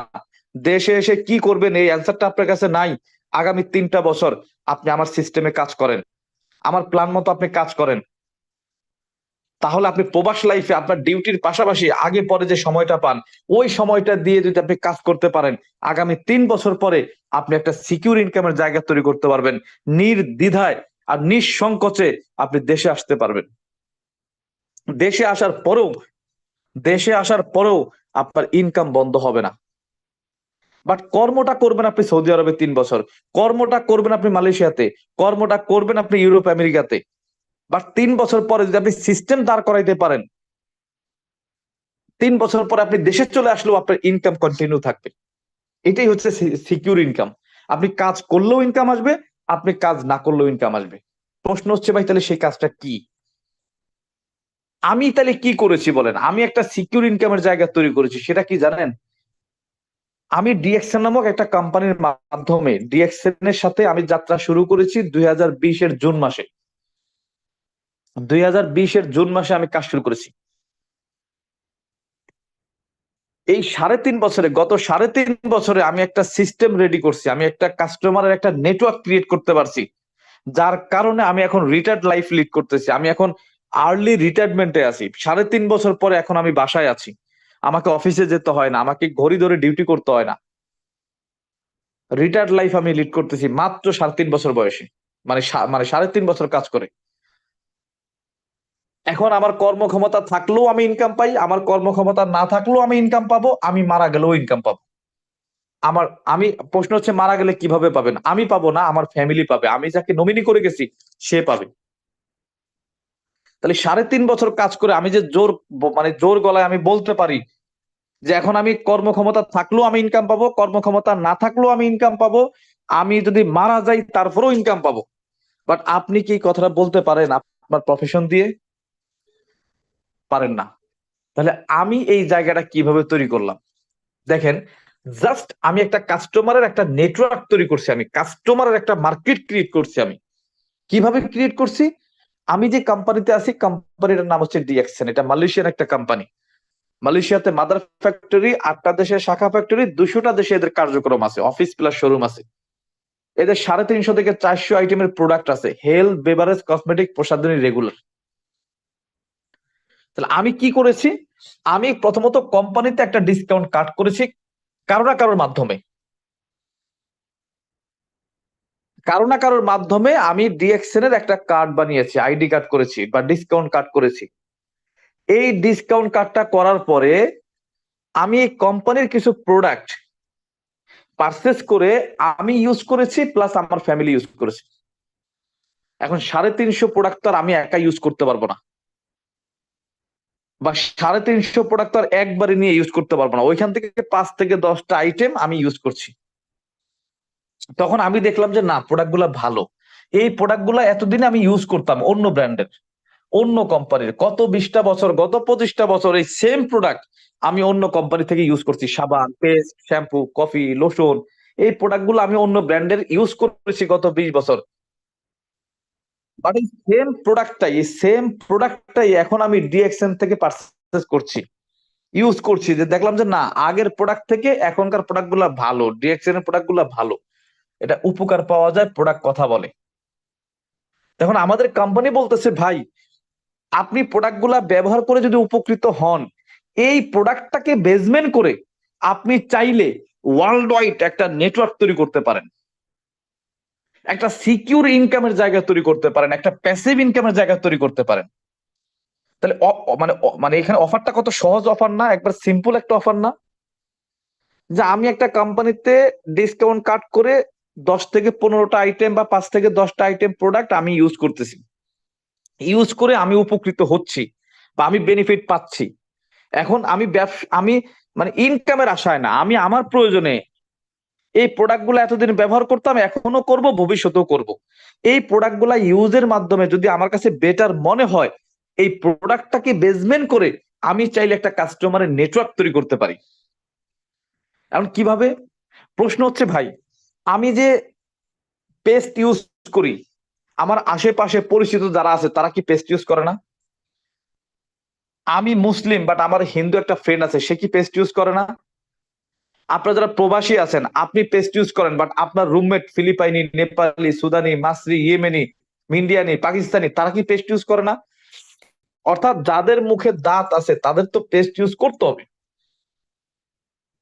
তাহলে এখন প্রশ্ন হচ্ছে, আমি যে প্রোডাক্টটা ইউজ করতেছি, এই প্রোডাক্টটাকে বেসমেন্ট করে আমি একটা নেটওয়ার্ক তৈরি করব, সেটা কিভাবে? আমার ফ্যামিলি মেম্বার, আমার রিলেটিভ, আমার আত্মীয় স্বজন, পরিচিত, অপরিচিত, আমি তাদেরকে এই অফারটা শেয়ার করব যে ভাই, আমি একটা কোম্পানিতে আসি, এই প্রোডাক্টটা ইউজ করতেছি, আমি বেনিফিট পাচ্ছি, আপনি ইউজ করতে পারেন। তাহলে আমার মাধ্যমে যদি আমি 10 জন ব্যক্তিকে কাস্টমার করতে পারি, 10 জন ব্যক্তিকে কাস্টমার বানাইতে পারি, এবং সেই 10 জন যদি প্রোডাক্ট ইউজ করে, ওইখান থেকে একটা কমিশন আমি পাই, একটা কমিশন আমি পাই। এবং আমার মাধ্যমে 20 জন ব্যক্তি আসছে, সেই 20 জন ব্যক্তি যদি প্রোডাক্ট ইউজ করে, আমি সেই ওইখান থেকে ইনকাম পাই। এখন আমি বাংলাদেশে আছি, আমি চাইলে সৌদি আরবে একজন কাস্টমার বানাইতে পারি, মালয়েশিয়াতে একজন কাস্টমার বানাইতে পারি, সিঙ্গাপুরে একজন কাস্টমার বানাইতে পারি। প্রত্যেকটা কান্ট্রিতে কোম্পানি আগেই প্রোডাক্ট রেডি করে রাখছে, আগেই কিন্তু প্রোডাক্ট রেডি। এখন আমি চাইলেই একটা কাস্টমার সৌদি আরবে বানাইতে পারি, চাইলেই একটা কাস্টমার মালয়েশিয়াতে বানাইতে পারি, একটা কাস্টমার সিঙ্গাপুরে বানাইতে পারি। ওইখান থেকে প্রোডাক্ট পারচেজ করে সে ইউজ করবে, বাট আমি কমিশন পাবো। কিন্তু মজার বিষয় কোনটা জানেন? ধরেন আমার মাধ্যমে আমি 50 জন ব্যক্তিকে কাস্টমার করলাম, আমিও প্রোডাক্ট ইউজ করতেছি, তারাও প্রোডাক্ট ইউজ করতেছে একাধিক কান্ট্রি থেকে। আমি যে প্রোডাক্ট পারচেস করতেছি, ইউজ করতেছি, এখান থেকে একটা কমিশন পাই। আমার মাধ্যমে যে 50 জন ব্যক্তি আসলো, তারা প্রোডাক্ট ইউজ করতেছে, ওইখান থেকেও একটা কমিশন আমি পাই। কিন্তু প্রশ্ন হচ্ছে, এই 50 জন ব্যক্তি যদি প্রোডাক্ট ইউজ করে বেনিফিটেড হয়, উপকৃত হয়, এই 50 জন ব্যক্তি যদি আবার 50 জন করে ব্যক্তিকে নিয়ে আসে, কতজন আসবে? 2500 ব্যক্তি। এই 2500 ব্যক্তি প্রোডাক্ট ইউজ করবে, আমি কমিশন পাবো। এই সেম ভাবে এই যে 2500 জন 2500 জন ব্যক্তি আসলো, এরা যদি আবার প্রোডাক্ট ইউজ করে উপকৃত হয়, এরা আবার আরো 25 জন করে ব্যক্তিকে নিয়ে আসবে। এইভাবে কিন্তু বাড়তেই থাকবে, যাদেরকে আমি চিনি অথবা না চিনি, তারা আমার পরিচিত অথবা অপরিচিত। এই সিস্টেম ফলো করার কারণে আজকে আমি আকরাম হোসাইন, আমার টিমে 40,000 কনজিউমার আছে। কত হাজার? 40,000 কনজিউমার আছে। কয়টা কান্ট্রিতে? 120টা কান্ট্রিতে। তাহলে গত 3.5 বছর আমি কি করেছি? আমি আহামরি কিছু করি নাই। আমি হাতি ঘোড়া 2-4টা মারতে হয় নাই। চট্টগ্রাম থেকে একটা পাহাড় ধাক্কা দিয়ে সিলেটে নিতে হয় নাই। মানে অনেক, মানে এইটা বোঝাচ্ছি আমি যে অনেক, মানে অনেক কিছু করে ফেলছি, অনেক মানে কষ্ট করছি, অনেক হার্ডওয়ার্ক করছি, তা কিন্তু না। জাস্ট আমি একটা সিস্টেম ফলো করছি, আমি একটা সিস্টেমের মধ্য দিয়ে হাঁটছি, আমি একটা সিস্টেমকে ফলো করে সেই সিস্টেম অনুসারে কাজ করেছি। কত বছর? 3.5 বছর। অর্থাৎ আমি মানে সিস্টেমের প্রথম কাজটা কি? এই কোম্পানির কিছু প্রোডাক্ট আমি কিনে ইউজ করছি। যদি বেনিফিটেড হই, যদি উপকৃত হই এবং হয়েছি, এবং আমি আরো 20টা ব্যক্তির সাথে শেয়ার করেছি বা 50টা ব্যক্তির সাথে শেয়ার করেছি, আমি 50 জন ব্যক্তিকে কাস্টমার করেছি, সেই 50 জন ব্যক্তি আবার 50 জন করে কাস্টমার করেছে। এইভাবে সেম ফলো করতে করতে এখন স্টিল নাও আমার টিমে 40,000 কনজিউমার 120টা কান্ট্রিতে। যে যেখান থেকেই প্রোডাক্ট ইউজ করুক, আমি একটা কমিশন পাই। এখন দেখেন, এই যে গত 3.5 বছর আমার সময় লাগছে এটা করতে, এখন আগামী 3.5 বছর যদি সেম কাজটা কন্টিনিউ থাকে, তাহলে এখন যদি 40,000 হয়, আগামী 3.5 বছরে কি আরো 60,000 আসবে না? তাহলে 5-6 বছর কাজ করলে কি 1 লক্ষ কনজিউমার হবে না? অবশ্যই হবে। গত 3.5 বছরে যদি আমার 40,000 হয়, আগামী 2 বছরেই আরো 60,000 হবে। অর্থাৎ 5টা বছর কাজ করলে আমার টিমে 1 লাখ কনজিউমার হবে। 1 লক্ষ কাস্টমারের একটা পরিবার হবে আমার। এখন আছে 40,000। আচ্ছা, যেটা হবে ওইটা বাদ দিলাম, এখন যেটা আছে ওইটার ক্যালকুলেশন আমি একটু করি। আচ্ছা বলেন তো, এখন যে 40,000, গত 3.5 বছর আমার কর্মক্ষমতা ছিল, আমি কাজ করেছি, আমি সময় দিয়েছি। এখন যদি, এখন আমি প্রত্যেক মাসে যদি 2টা করে সাবান আর 2টা করে পেস্ট কিনে আমি ব্যবহার করি, তাহলে আমার টিমে যারা 40,000 কাস্টমার আছে বা কাস্টমারের পরিবার আছে, 40,000 পরিবার, এই 40,000 ব্যক্তি যদি প্রত্যেকে 2টা করে সাবান আর 2টা করে পেস্ট কিনে, তাহলে আমার জন্য 80,000 সাবান আর 80,000 পেস্ট বিক্রি হয়। আমাকে হাত দিয়ে টাচ করতে হবে না, আমাকে একটা প্রোডাক্টও কারোর হাতে নিয়ে উঠাই দিতে হবে না। যে যেই কান্ট্রিতে আছে, যে যেই জেলাতে আছে, ওইখানকার স্টক পয়েন্ট থেকে সে প্রোডাক্ট কিনে সে ব্যবহার করবে। আমাকে আমাকে তার বলতেও হবে না, এবং আমি সেখান থেকে একটা কমিশন কিন্তু আমি পাবো। এখন প্রশ্ন হচ্ছে, আমার যদি কর্মক্ষমতা থাকে, তারপরেও তারা এই প্রোডাক্ট গুলা নিয়ে ইউজ করবে। যদি আমার কর্মক্ষমতা না থাকে, তারপরেও তারা এই প্রোডাক্ট গুলা ইউজ করবে। এমনকি আমি যদি মারাও যাই, এই 40,000 কাস্টমার আমার সাথে মারা যাবে না, তারা প্রোডাক্ট গুলা ইউজ করবে, এবং সেম ইনকাম আমার মৃত্যুর পরও আমার ফ্যামিলি পাবে। তাহলে গত 3.5 বছরে আমি কি করেছি? একটা কাস্টমার নেটওয়ার্ক তৈরি করেছি, কনজুমারের একটা মার্কেট ক্রিয়েট করেছি, যেটা আমাকে আমার কর্মজীবনেও ইনকাম দিবে, আমার রিটায়ার্ড লাইফেও ইনকাম দিবে, আমার বৃদ্ধ বয়সেও ইনকাম দিবে, এমনকি আমার মৃত্যুর পরেও ইনকাম দিবে। এবং এই ইনকামটা ডে বাই ডে বাড়বে, ডে বাই ডে বাড়বে। তাহলে এখানে ঘটনা কি ঘটলো দেখেন। তাহলে আমি এমন একটা প্রফেশন ক্রিয়েট করলাম, এখান থেকে আমি কয়েকটা বেনিফিট পাবো, উল্লেখযোগ্য বেনিফিট, যেটা আমি আদার্স প্রফেশনে গেলে পেতাম না, আদার্স কোনো পেশায় গেলে পেতাম না। এখানে উল্লেখযোগ্য কয়েকটা বেনিফিট পাবো। নাম্বার ওয়ান, একটু কথাগুলা মন দিয়ে শোনেন। যদি আগামী 3 বছরে আপনি একটা নেটওয়ার্ক এখানে তৈরি করতে পারেন, তাহলে আপনিও এই বেনিফিট গুলা পাবেন।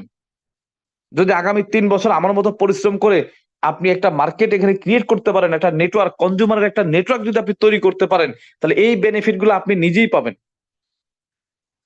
ধরেন গত 3.5 বছর আমার এখন কত? 40,000। আগামী 2 বছর পর আরো 60,000 আসবে, তাহলে কত হবে? 1 লক্ষ কনজিউমার। তাহলে 1 লক্ষ কনজিউমার যদি আমার টিমে হয় বা আমার একটা নেটওয়ার্কের মধ্যে তৈরি হয়, তাহলে এই 1 লক্ষ কনজিউমারের ক্ষেত্রে যেটা ঘটবে, আর ধরেন আমি প্রতিদিন এখন সুস্থ আছি, আমি প্রতিদিন 10 ঘন্টা করে কাজ করি, এর বেশি আমি করতে পারি না অথবা করি না। কিন্তু এই 1 লক্ষ কনজিউমার প্রত্যেকে যদি প্রতিদিন 2 ঘন্টা করে কাজ করে, তাহলে আমার জন্য 2 লক্ষ ঘন্টা প্রতিদিন কাজ হবে। বাট আদার্স প্রফেশনে গেলে এটা আমি পারতাম। আমি একটা ব্যাংকে চাকরি করি, 10 ঘন্টা ডিউটি করি, ওই ব্যাংকে আরো 50 জন স্টাফ আছে, সবার পরিশ্রমের পারিশ্রমিক কি আমার কাছে আসবে? আপনি একজন প্রবাসী, কারোর আন্ডারে 10 ঘন্টা ডিউটি করেন, ওই আপনি যেখানে কাজ করেন ওই ধরেন যে ওই মানে প্রজেক্টে আরো 2000 লোক কাজ করে, সবার পরিশ্রম কি আপনার অ্যাকাউন্টে যোগ হয়?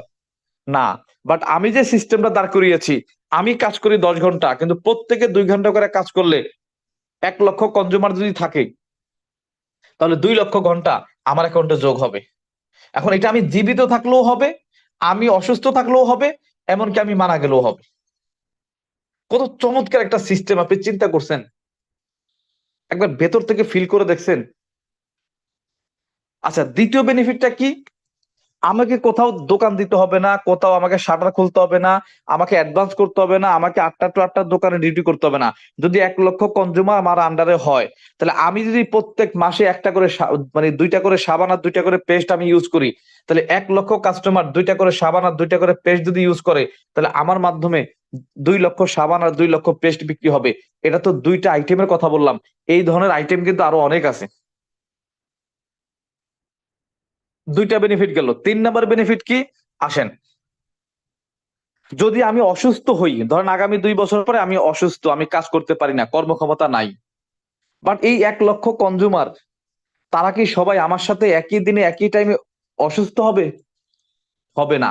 আমার আমি অসুস্থ, আমার একটা মুখ হয়তো কথা বলে না বা মার্কেটিং করে না বা কাজ করতে পারে না, কিন্তু যে 1 লক্ষ কনজিউমার আছে, প্রত্যেকের একটা করে মুখ, অর্থাৎ আমার একটা মুখ বন্ধ হইলেও 1 লক্ষ মুখ কিন্তু কথা বলবে, মার্কেটিং করবে, অর্থাৎ আমার বিজনেস কিন্তু রানিং থাকবে।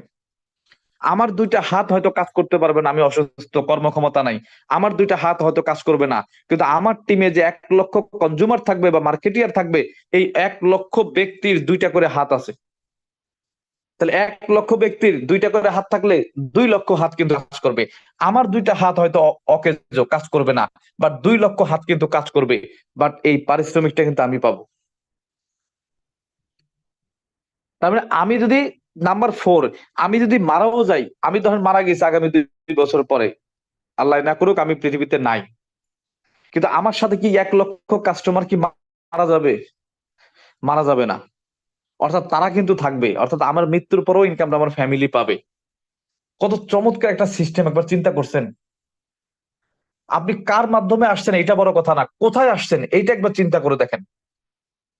আপনি কার মাধ্যমে এই কোম্পানিতে আসছেন এইটা ইম্পর্টেন্ট না, বাট আপনি কোথায় আসছেন, কি ধরনের অপরচুনিটি আপনার সামনে অপেক্ষা করতেছে, এইটা একবার চিন্তা করেন।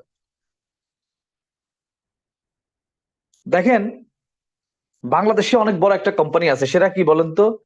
আমি এক্সাম্পলটা মাঝে মাঝে দিয়ে থাকি, কারণ এটা বাস্তবতার সাথে একবারে হুবহু মিল আছে, আমাদের বিজনেসের সাথে হুবহু মিল আছে। বাংলাদেশে একটা বড় কোম্পানি আছে, জিপি কোম্পানি, গ্রামীণ ফোন একটা কোম্পানি। 1996 সালে তারা যাত্রা শুরু করে, যাত্রা স্টার্ট করে। তাহলে 96 সালে তারা যাত্রা শুরু করে, সে একটা স্বপ্ন নিয়ে, সেটা কি জানেন? যে সারা বাংলাদেশের মানুষ আমার সিম ইউজ করবে, আমার নেটওয়ার্কিং এর আওতায় আসবে, আমার কাস্টমার হবে। এবং 10 থেকে 15 বছর শুধু ইনভেস্ট করে গেছে, শুধু সময় দিছে, ইনভেস্ট করছে, বিভিন্ন জেলা থানা গ্রামে টাওয়ার বসাইতে হয়েছে, স্টাফকে বেতন দিয়ে তাদেরকে সিম, তাদের মার্কেটিং করতে হয়েছে, দোকানে দোকানে সেল করতে হয়েছে, কাস্টমারের কাছে বিক্রি করতে হয়েছে, হাজার হাজার কোটি টাকা ইনভেস্ট করে তারা একটা মার্কেট ক্রিয়েট করছে। 10-15 বছর ছিল লসে, কোনো ইনকাম লাভ করতে পারে নাই। আজকে 2023 সাল, 28-29 বছরের ব্যবধানে এখন গ্রামীণ ফোনের কনজিউমার কত জানেন? 8 কোটি। কত? 8 কোটি। আমিও একজন, তার একজন গ্রাহক। আমার মোবাইলেও গ্রামীণ সিম আছে, এখন আমি কথা বলতেছি, আমি গ্রামীণ ফোনের ডাটা দিয়ে কথা বলতেছি। তাহলে 8 কোটি গ্রাহকের মধ্যে আমি একজন গ্রাহক। তাহলে এই যে 28-29 বছরে সে কি করছে? তার একটাই স্বপ্ন ছিল, একটাই গন্তব্য ছিল, শুধু কাস্টমার নেটওয়ার্ক তৈরি করা, কাস্টমার নেটওয়ার্ক তৈরি করা, কাস্টমার নেটওয়ার্ক তৈরি করা, আর অন্য কিছু না। সেই কাস্টমার নেটওয়ার্ক সে তৈরি করছে 8 কোটি। এখন প্রত্যেকের কাছ থেকে যদি মিনিটে 1 টাকা করে ইনকাম করে, মিনিটে 8 কোটি টাকা ইনকাম। ঘন্টায় যদি 1 টাকা করে ইনকাম করে, ঘন্টায় 8 কোটি টাকা ইনকাম। দিনে যদি 1 টাকা করে ইনকাম করে, দিনে 8 কোটি টাকা ইনকাম। সহজ হিসাব। এখন আমি আপনার কাছে প্রশ্ন করতে চাই, সে কিন্তু একটা কর্ম বা একটা ইনকামের ক্ষেত্র কিন্তু প্রতিষ্ঠা করছে গত 28-29 বছরে। কিন্তু মজার বিষয় হচ্ছে, এখন যদি গ্রামীণ ফোনের মালিক যদি মারা যায়, এই যে 8 কোটি গ্রাহক কি একসাথে মারা যাবে? গ্রামীণ ফোনের মালিক যদি মারা যায়, আমরা যারা জিপি সিম ইউজ করি, আমরা কি আমাদের ফোন থেকে সিম খুলে ফেলে দিব? অবশ্যই না। অর্থাৎ সে জীবিত থাকলেও আমরা সিম ইউজ করতাম, সে ইনকামটা পেত। সে যদি অসুস্থ থাকে, তারপরেও আমরা সিম ইউজ করব, সে কিন্তু ইনকামটা পাবে। এমনকি সে যদি মারাও যায়, আমরা সিম ইউজ করব এবং সে, তার ফ্যামিলি, তার জেনারেশন ইনকামটা পাবে। অর্থাৎ এটা সিকিউর ইনকামের একটা ক্ষেত্র, সিকিউর ইনকামের একটা জায়গা। তাহলে গ্রামীণ ফোনের মালিকের টার্গেট কি ছিল বা স্বপ্ন কি ছিল? একটা নেটওয়ার্ক তৈরি করা। কিসের নেটওয়ার্ক? কাস্টমারের নেটওয়ার্ক। তার প্রোডাক্ট ছিল কি? বাতাস, নেটওয়ার্ক। বাট আমাদের স্বপ্নটা কি বলেন তো? একটা নেটওয়ার্ক তৈরি করা। কিসের নেটওয়ার্ক তৈরি করবো আমরা? কনজুমারের নেটওয়ার্ক তৈরি করব। কিসের কনজুমার? সাবান, shampoo, paste, coffee, lotion, face wash, এই টাইপের প্রোডাক্ট। তাহলে এই ধরনের একটা নেটওয়ার্ক তৈরি করা সম্ভব কি সম্ভব না বলেন তো? ইয়েস অর নো বলেন। কিন্তু বলেন, গ্রামীণ ফোন যদি একটা নেটওয়ার্ক তৈরি করতে পারে, তাহলে আমি আপনি কি একটা নেটওয়ার্ক তৈরি করতে পারবো না? বলেন ইয়েস অর নো বলেন। কি মনে হয় আপনার কাছে, পারবো না আমরা? পারবো না বলেন তো? হ্যাঁ, অবশ্যই পারবো। তবে হ্যাঁ, গ্রামীণ ফোন যদি 28-29 বছর একটা নেটওয়ার্ক তৈরি করতে পারে, তাহলে তার কিছু ভূমিকা রাখতে হয়েছে না? তাকে কিছু কাজ করতে হয়েছে না? এখন সেই কাজগুলা কি আমাদের করতে হবে না? এখন দেখেন তো, সেই, সে কি করছে আর আমরা কি করব? প্রথমত গ্রামীণ ফোনের যে উদ্যোক্তা ছিল, তাকে একটা স্বপ্ন দেখতে হয়েছে যে আমি একটা নেটওয়ার্ক তৈরি করব। সারা বাংলাদেশে অন্তত 80%, 50%, 60% লোক আমার কাস্টমার হবে, বা 25% লোক আমার কাস্টমার হবে। এই ধরনের একটা স্বপ্ন নিয়ে তো যাত্রাটা শুরু করছে। ঠিক সেম স্বপ্ন আমাদের থাকতে হবে যে আমরাও একটা কাস্টমার নেটওয়ার্ক তৈরি করব। প্রথমত এই স্বপ্নটা থাকতে হবে, একটা কাস্টমার নেটওয়ার্ক তৈরি করব। গ্রামীণ ফোনেরও এই স্বপ্ন ছিল, আমাদেরও এই স্বপ্নটা থাকতে হবে। গ্রামীণ ফোনের সিম চলে কোথায়? অনলি বাংলাদেশে। বুঝছেন? কোথায়? অনলি বাংলাদেশে। বাংলাদেশের গ্রাহক কত? ধরেন যে একবারে সব মিলে 18 কোটি। 18 কোটি তার সিম ইউজ করে না, ফোন ইউজ করে না, তারপরে ধরলাম, 18 কোটি। তাহলে সে যত কাজ করুক, তার কাস্টমার 18 কোটি। কিন্তু আমাদের নেটওয়ার্কটা কি শুধু বাংলাদেশে? না, আমাদের নেটওয়ার্কটা হোল ওয়ার্ল্ডে। আমি চাইলে সৌদি আরবে নেটওয়ার্ক তৈরি করতে পারবো, আমি চাইলে মালয়েশিয়াতে নেটওয়ার্ক তৈরি করতে পারবো, আমি চাইলে ইউরোপ আমেরিকাতে নেটওয়ার্ক তৈরি করতে পারবো। তাহলে তাদের থেকেও আমাদের কাস্টমার সংখ্যা বেশি, তাদের থেকেও আমাদের এরিয়া বড়। তাহলে ঘটনা কি করতেছে দেখেন। তাহলে ঘটনা কি করতেছে? তাহলে প্রথমত যেটা করতে হবে, এখানে মিল থাকতে হবে যে তারা স্বপ্ন, তার তার মধ্যে একটা স্বপ্ন ছিল নেটওয়ার্ক তৈরি করার, আমাদের মাধ্যমে একটা স্বপ্ন থাকতে হবে নেটওয়ার্ক তৈরি করার। এখন এই হিম্মতটুকু আমাদের আছে কিনা বলেন, যে ইয়েস, আজকের পর থেকে জিপি কোম্পানির মতো আমি প্রথম যে পয়েন্ট বা প্রথম যে শর্তটা আজকে ফিল আপ করলাম, জিপি কোম্পানিরও প্রথম শর্ত ছিল স্বপ্ন দেখা। আমারও আমারও প্রথম স্বপ্ন হচ্ছে মানে স্বপ্ন দেখা। আজকে আমিও স্বপ্ন দেখলাম যে ইয়েস, আমিও 1 লক্ষ কাস্টমারের একটা নেটওয়ার্ক তৈরি করব, আমিও 2 লক্ষ কাস্টমারের একটা নেটওয়ার্ক তৈরি করব, আমিও 5 লক্ষ কাস্টমারের একটা নেটওয়ার্ক তৈরি করব। এই স্বপ্ন দেখার মতো হিম্মত বা কলিজা আপনার আছে কিনা বলেন? ইয়েস অর নো জানান দেন। ইয়েস লিখে আপনি জানান দেন যে ইয়েস, আমি একটা নেটওয়ার্ক তৈরি করব। দ্বিতীয় যে টার্গেটটা, দ্বিতীয় যে টার্গেটটা, দ্বিতীয় টার্গেট কি বলেন? দ্বিতীয় টার্গেট হচ্ছে সময় নির্ধারণ করা। কি করা বলেন তো? সময় নির্ধারণ করা। জিপি কোম্পানি চাইলেই 1 মাসে এত বড় নেটওয়ার্ক তৈরি করতে পারতো না, চাইলেই 6 মাসে এত বড় নেটওয়ার্ক তৈরি করতে পারতো না, চাইলেই 1 বছরে এত বড় নেটওয়ার্ক তৈরি করতে পারতো না। ঠিক আপনি যদি মনে করেন যে আমি 1 লক্ষ কনজিউমারের একটা নেটওয়ার্ক তৈরি করব, এটা কি 1 মাসে সম্ভব? এটা কি 2 মাসে সম্ভব? এটা কি 6 মাসে সম্ভব? তাহলে গ্রামীণ ফোনের যদি 28-29 বছর লাগে, তাহলে আমার আপনারও তো 28-29 বছর সময় দেওয়া দরকার। তবে হ্যাঁ, 28-29 বছর লাগবে না, অনলি 3 থেকে 5টা বছর। কত বছর? 3 থেকে 5টা বছর। আপনার মূল কর্মটা ঠিক রেখে আপনি যদি এখানে পার্ট টাইম হিসেবেও করেন, 3 থেকে 5টা বছর যদি আপনি সময় দেন, তাহলে আপনিও এখানে 1 লক্ষ কনজুমারের একটা নেটওয়ার্ক আপনি তৈরি করতে পারবেন। তাহলে দ্বিতীয় শর্ত, গ্রামীণ ফোনেরও একটা সময় নির্ধারণ করতে হয়েছে, আপনাকেও একটা সময় নির্ধারণ করতে হবে। আপনাকেও একটা সময় নির্ধারণ করতে হবে। ইয়েস, আজকের পর থেকে আমি যে নেটওয়ার্ক তৈরির স্বপ্নে বা যুদ্ধে নামলাম, আমি আগামী 3 বছর ইনশাল্লাহ এটা বাস্তবায়ন করে ছাড়বো, আগামী 5 বছর ইনশাল্লাহ আমি এটা বাস্তবায়ন করে ছাড়বো। এই সময়টা আপনাকে নির্ধারণ করতে হবে, ধৈর্য সহকারে লেগে থাকতে হবে গন্তব্যে পৌঁছানো পর্যন্ত। গ্রামীণ ফোনও তাদের স্বপ্ন বাস্তবায়ন করার আগ পর্যন্ত লেগেছিল, আপনাকেও আপনার স্বপ্ন বাস্তবায়ন করার আগ পর্যন্ত লেগে থাকতে হবে। আচ্ছা, 2 নম্বর শর্ত চলে গেল। 3 নম্বর শর্ত কি? ইনভেস্ট, টাকা।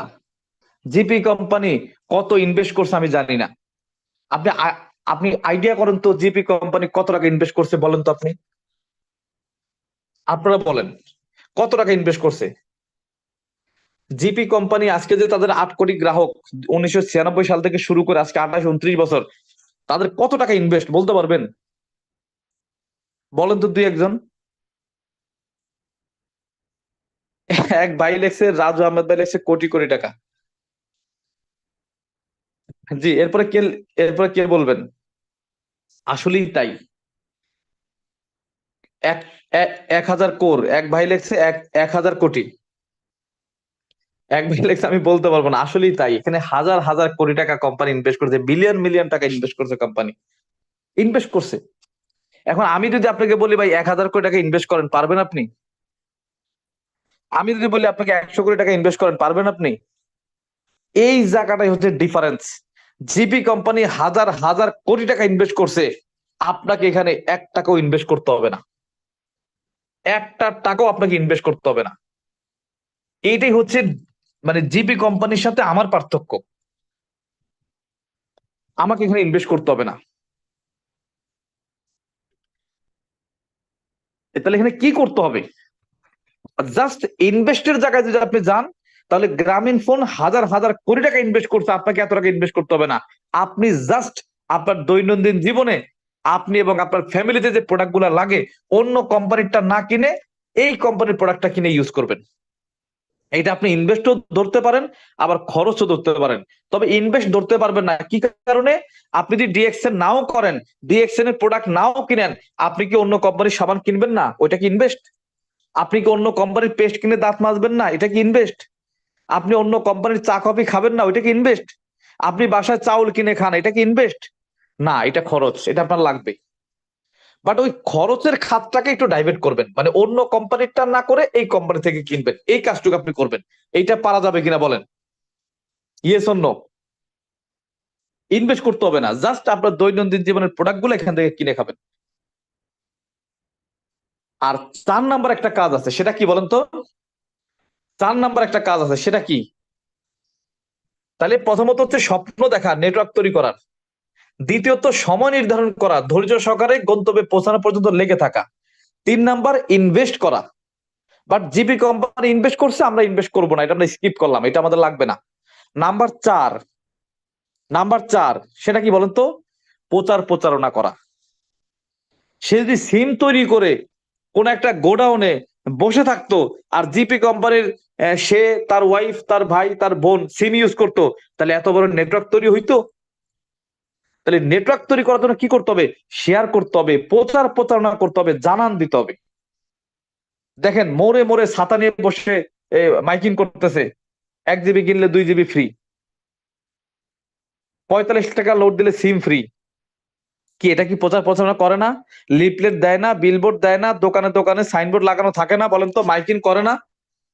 বলেন, আপনি বলেন, সে কি প্রচারণা করে না?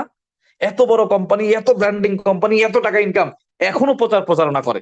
মোড়ে মোড়ে, গাছতলায়, বটতলায়, বাড়িতে বাড়িতে, ছোট বাজারে, বড় বাজারে সে কিন্তু সিম বিক্রি করতেছে, বিভিন্ন আকর্ষণীয় অফার দিয়ে সিম বিক্রি করতেছে। তাহলে প্রচারণা করতে হবে, প্রচারণা করতে হবে, শেয়ার করতে হবে। যদি শেয়ার না করেন আপনার নেটওয়ার্ক তৈরি হবে কিভাবে বলেন? নেটওয়ার্ক তৈরি করার জন্য আপনাকে শেয়ার করতে হবে। তাহলে আগামী 3 থেকে 5টা বছর তাহলে কি করতে হবে? আপনাকে প্রথমত স্বপ্ন দেখতে হবে যে ইয়েস, আমি 1 লক্ষ কাস্টমারের একটা নেটওয়ার্ক তৈরি করব। নাম্বার 2, আমি আগামী 3 থেকে 5টা বছর ধৈর্যের সাথে লেগে থাকবো স্বপ্ন বাস্তবায়নের পর্যন্ত।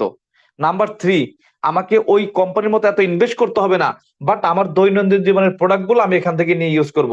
নাম্বার 4, এই প্রোডাক্ট গুলো যদি ভালো হয় তাহলে এই প্রোডাক্টের শেয়ার করব, এই প্রোডাক্টেরই কাস্টমার তৈরি করব, এই প্রোডাক্টেরই আমি কনজিউমার আমি হচ্ছে ক্রিয়েট করব, প্রচারণা করব দেশে বিদেশে, পরিচিত অপরিচিত। আপনার আন্ডারে কাস্টমার বানাবেন, আপনার মাধ্যমে নেটওয়ার্ক তৈরি করবেন। এই 4টা ফর্মুলা যদি আপনি মেনটেন করতে পারেন তাহলে আপনার একটা নেটওয়ার্ক কিন্তু ক্রিয়েট হবে। আগামী 3 থেকে 5 বছর পরে যদি 1 লক্ষ কাস্টমারের একটা নেটওয়ার্ক আপনি তৈরি করতে পারেন, তাহলে আপনি তাহলে আপনি নিশ্চিত থাকেন যে আপনার সিকিউর ইনকামের জায়গা তৈরি হইলো। একটা বিল্ডিং তৈরি করলে যে টাইপের ইনকাম করতেন, আপনি 1 লক্ষ কাস্টমার একটা নেটওয়ার্ক তৈরি করলে ওই টাইপের ইনকামের জায়গা আপনি তৈরি করলেন। আমি যদি 3.5 বছরে রিটায়ারমেন্টে থাকতে পারি, আপনি পারবেন না? অবশ্যই পারবেন। এই জন্য আপনাকে বুঝতে হবে। তবে একটা কথা মনে রাখবেন, ফাইনালি যে কথাটা বলবো এটা একটু তিক্ত হইলেও সত্য, যে আপনি প্যাসিভ ইনকামের জায়গা তৈরি করবেন, সিকিউর ইনকামের জায়গা তৈরি করবেন, তবে নগদ নারায়ণে বিশ্বাসী ব্যক্তিরা এখানে কাজ করে সফল হইতে পারবে না। জিপি কোম্পানির মালিক যদি কাজটা শুরু করে 1 বছরেই লাভ লস মানে 1 বছরেই লাভ লসের হিসাব নিয়ে বসতো, তাহলে কোম্পানি আজ পর্যন্ত টেকে না। তাহলে আপনার টার্গেট হচ্ছে কাস্টমারের নেটওয়ার্ক তৈরি করা। এই নেটওয়ার্ক তৈরি হওয়ার আগ পর্যন্ত আপনাকে চেষ্টা করে যেতে হবে। আপনি কত টাকা ইনকাম পেলেন আর কত টাকা ইনকাম পেলেন না, ওইখানে অন্তত তাকানো যাবে না। কত টাকা ইনকাম পেলেন আর কত টাকা ইনকাম পেলেন না, ওইখানে অন্তত তাকানো যাবে না। ওইখানে আপনাকে তাকানো যাবে না। কাজ করতে হবে। আপনার কাজ হলো কাস্টমার নেটওয়ার্ক তৈরি করা। নেটওয়ার্ক যদি তৈরি হয়ে যায় আপনার ইনকাম অটো আসবে। ইনকামের পিছে আপনাকে দৌড়ানো লাগবে না। ইনকাম আপনার অটো আসবে, ইনকাম অটো আসবে। তাহলে আগামী 2টা বছর বা আগামী 3টা বছর আমরা কি নেটওয়ার্ক তৈরি করার জন্য কাজ করব কিনা বলেন? সিকিউর ইনকামের জন্য কাজ তৈরি করব কিনা? এখন আমার সিদ্ধান্তটা আমি নিতে পারবো কিনা, নাকি আমি যার মাধ্যমে আসছি সে আমার সিদ্ধান্ত নিবে বলেন? আমার সিদ্ধান্ত কে নিবে? আমার বাবা? আমার সিদ্ধান্ত কে নিবে? আমার কলিগ? আমার সিদ্ধান্ত কে নিবে? আমি যার মাধ্যমে আসছি সে, নাকি আমি নিজে? কে বলেন, আপনি বলেন, আপনার সিদ্ধান্ত কে নিবে? আপনার সিদ্ধান্ত কে নিবে? তার মানে আপনার সিদ্ধান্ত অবশ্য আপনাকে নিতে হবে। এই সিদ্ধান্ত নেওয়ার মতো ক্ষমতা, এই সিদ্ধান্ত নেওয়ার মতো ক্যাপাবলি অ্যাবিলিটি আপনার মধ্যে থাকতে হবে। তাহলেই আপনি কাজটা কন্টিনিউ করতে পারবেন এবং আপনি সফল হইতে পারবেন। তো যাই হোক, আমি বলবো যে ভাই, যতদিন কর্মক্ষমতা আছে, এই কর্মক্ষমতা যতদিন আছে ততদিনের মধ্যে এমন একটা কাজ, এমন একটা সিস্টেম আপনি তৈরি করেন, যেটা আমি কিন্তু তৈরি করেছি অলরেডি। আমি কিন্তু আপনাদের সামনে রিয়েলিটি। এই সিস্টেম যদি আপনি ফলো করে একটা অবস্থান তৈরি করতে পারেন, অবশ্যই আপনার সিকিউর ইনকামের জায়গা তৈরি হবে। সবার সফলতা সুস্বাস্থ্য কামনা করি আজকের আলোচনা এখানে শেষ করছি। ভালো থাকবেন সবাই, ধন্যবাদ।